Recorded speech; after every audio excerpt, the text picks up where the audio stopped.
Hey guys, welcome back to my YouTube channel. So మేము వచ్చి ద్వారకా తిరుమల వెళ్ళాము విజయవాడ నుంచి ఏలూరు అనమాట. సో విజయవాడ నుంచి స్ట్రైట్గా హైవే ఉంటుంది మీకు, అండ్ అది గోపురం ఎంట్రెన్స్లో మీకు అన్నదానం కూడా ఉంటుంది. 4:30 లాస్ట్ అనుకుంటా, 4:35 లాస్ట్ అనమాట. సో ఇంకా అలా పైకి వెళ్తే మనకి అన్నదానం సెంటర్ ఉంటుంది, మరి అలా పైకి వెళ్ళి ఆటో ఎక్కాలన్నమాట. అది అన్నదానం సెంటర్. సో మేము చెప్పులు పెట్టేసి ఇంకా బయలుదేరాం దర్శనంకి. 100 రూపీస్ దర్శనం అనమాట. సో చాలా క్లియర్గా ఉంటుంది మీకు దర్శనం అనేది, చాలా ఫ్రీగా ఉండే రష్ ఆ రోజు. అండ్ ఇంకా ఫుల్ ఎంజాయ్ చేసాం. ఇంకా రోడ్ జర్నీ ఎంతైనా ఎంజాయ్ చేయొచ్చు.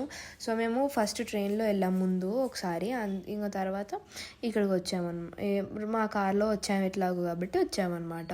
సో ఇంకా ఇక్కడికి వెళ్తే తిరుమలకి వెళ్ళినంత పుణ్యం అనమాట, లైక్ తిరుమలకి వెళ్ళినంత అర్థము. సో ఇక్కడ ఇది చిన్న తిరుమల అంటారు దీన్ని, ఏలూరులో ఉంటుంది. ద్వారక తిరుమల ఇది. సో ఇది బస్సు మనల్ని దింపుతుంది అనమాట. అండ్ ఇది గోపురం ఎంట్రన్స్లో.